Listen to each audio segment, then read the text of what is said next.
Salut les amis pêcheurs et bienvenue sur la chaîne. Cest votre ami et expert passionné, ici pour vous guider à travers les mystères de la pêche. Aujourd'hui, nous avons un programme très spécial, l'analyse complète et détaillée de la semaine du 8 au 14 décembre 2025. Et croyez-moi, cette semaine n'est pas comme les autres. Pourquoi?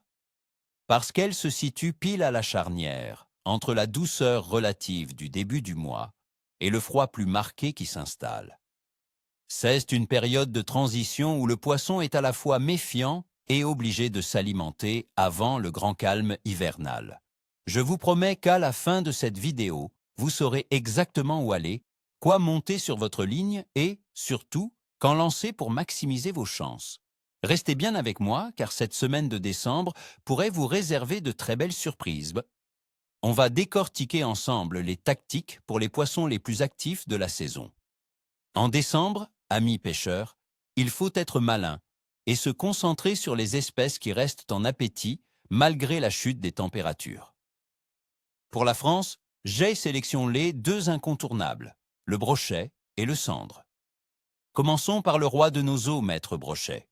En cette période, il devient moins nomade.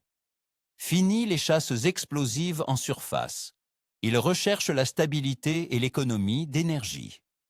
Cherchez-le dans les zones plus profondes, là où la température de l'eau est plus stable, typiquement entre 4 et 8 mètres. Les cassures, les abords de fosses, les grands herbiers en décomposition et les structures immergées, comme les arbres morts, sont ces nouveaux appartements d'hiver. Pourquoi là? Parce que c'est là que son garde-manger, le poisson blanc, vient aussi se réfugier. Pour la technique, oubliez tout ce qui est rapide. Le mot d'ordre est lenteur. C'est le moment de sortir les gros leurres souailles souples, des shades de 15 à 20 cm, montés sur des têtes plombées légères pour planer au-dessus du fond. Les coloris naturels, imitant le gardon ou la perche, sont excellents. Une autre option redoutable est le jerkbait suspending à animation très lente. Lancez, ramenez sur 1 mètre et faites une pause de 5, voire 10 secondes. C'est souvent pendant cette pause que l'attaque lourde et puissante se produit. Passons maintenant au cendre, ce chasseur crépusculaire si méfiant. Lui aussi plonge vers les profondeurs. Il adore les fonds durs, les éboulis rocheux, les pieds de piles de pont et les chenaux de navigation. Sa stratégie hivernale est simple, un minimum d'effort pour un maximum de calories. Il ne va pas poursuivre une proie sur de longues distances. Il faut donc lui présenter l'appât littéralement sous le nez. La pêche en verticale est la reine des techniques pour le cendre en hiver. Que ce soit depuis un bateau ou une embarcation légère, cette approche permet de prospecter les zones profondes avec une précision chirurgicale. Utilisez des leurres souples, fins et allongés, comme des shades ou des finesses, entre 10 et 13 cm. Les couleurs qui fonctionnent bien sont le blanc, le chartreux et le rose, surtout dans les eaux un peu teintées. L'animation doit être minimaliste, de petits soubresauts sur le fond, juste de quoi faire frétiller la caudale du leurre, entrecoupée de longues pauses. La touche est souvent très subtile, une simple sensation de lourdeur. Soyez concentrés. Maintenant, pour bien comprendre pourquoi nous choisissons ces stratégies, analysons ensemble les conditions générales de cette semaine. La météo est le chef d'orchestre de la pêche, et cette semaine, elle s'annonce changeante. On commence lundi et mardi avec une relative douceur pour la saison, mais aussi pas mal de nuages et de pluie, surtout sur la moitié nord et ouest. Mercredi sera la journée la plus humide, avec des précipitations sur presque tout le pays. À partir de jeudi, on note un léger rafraîchissement et le retour du soleil sur une grande partie du territoire, même si quelques averses peuvent persister localement. Cette variation de temps et de pression atmosphérique va forcément influencer le poisson. Les périodes de temps stables, même froides et ensoleillées comme jeudi, sont souvent plus propices que les jours de grand chamboulement. La température de l'eau, elle, continue sa lente descente. On peut s'attendre à des valeurs comprises entre 5 et 9 degrés Celsius dans la plupart des lacs et rivières. À ces températures, le métabolisme des poissons ralentit considérablement.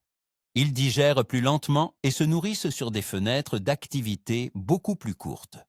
C'est pour cela qu'une approche lente est absolument cruciale. Parlons un peu de la Lune, un facteur que beaucoup de vieux pêcheurs respectent. Nous débutons la semaine juste après la pleine lune du 5 décembre. Toute la période du 8 au 14 se déroulera en phase de lune descendante. Le jeudi 11 décembre, nous aurons le dernier quartier. Les croyances populaires disent que la lune descendante est moins favorable que la montante. Mais mon expérience me dit que c'est surtout la stabilité d'une journée à l'autre qui compte. Ne laissez pas la lune vous décourager, mais gardez cette information dans un coin de votre tête. En résumé, l'activité générale des poissons sera modérée. Les carnassiers seront calés en profondeur, près des bancs de poissons fourrage. Il faudra être patient, pêcher lentement et avec précision pour déclencher des attaques qui seront plus alimentaires que réellement agressives. Et maintenant, le moment que vous attendez tous, le pronostic détaillé, jour par jour. Lundi 8 décembre. Je qualifie cette journée de moyenne. La météo est nuageuse et pluvieuse sur une bonne partie nord. La pression atmosphérique sera en baisse, ce qui n'est jamais un excellent signal. Le poisson risque d'être un peu léthargique. Privilégiez les approches très lentes et insistantes sur des postes bien marqués. Mardi 9 décembre. Une journée moyenne également. La pluie gagne du terrain et les températures restent douces. Cette météo instable incite peu le poisson à se déplacer. La pêche en verticale pour aller les chercher directement dans leur refuge sera probablement la meilleure option. Mercredi 10 décembre, ce sera une journée capricieuse. Orveille. C'est le jour le plus pluvieux de la semaine sur l'ensemble du territoire. Les conditions seront difficiles pour le pêcheur et le poisson. Attendez-vous à une activité très faible. Si vous sortez, concentrez-vous sur les 2 heures qui précèdent la tombée de la nuit. Jeudi 11 décembre. Voilà une journée que je note bonne. Le soleil fait son retour sur la quasi-totalité de la France et le temps se stabilise, même s'il se rafraîchit un peu. Ce retour de la lumière, après plusieurs jours de pluie, peut déclencher une fenêtre d'activité. Les poissons pourraient se mettre à table, profitez-en. C'est le jour du dernier quartier de lune, un moment de transition. Vendredi 12 décembre. Je la classe comme bonne également. Le temps reste majoritairement ensoleillé et stable. Les poissons seront habitués aux nouvelles conditions plus fraîches. C'est une excellente journée pour prospecter les zones profondes avec de gros leurres souples pour le brochet. Samedi 13 décembre. Un potentiel bon. Le temps reste assez stable, même si quelques averses sont possibles. La pression atmosphérique devrait être stable. C'est un bon jour pour tenter sa chance. Les poissons seront actifs par période, probablement autour de midi lorsque le soleil est au plus haut. Dimanche 14 décembre. Je termine avec une journée moyenne. Le risque de pluie augmente à nouveau. Cette nouvelle instabilité pourrait refermer la bouche des poissons. Il faudra faire preuve de patience et de technique pour réussir à déclencher une touche. Voilà mes amis, vous avez toutes les cartes en main pour cette semaine de pêche du 8 au 14 décembre. N'oubliez pas que la pêche n'est pas une science exacte, mais avec une bonne analyse, on met toutes les chances de son côté. C'est assez. Je vous souhaite à tous une excellente semaine au bord de l'eau, de belles prises et, surtout, de prendre du plaisir. Ni queue, ni tête, comme on dit. Si cette vidéo vous a plu, n'oubliez pas de laisser un gros pouce bleu, ça fait toujours plaisir. Et de vous abonner pour ne manquer aucun de mes prochains pronostics.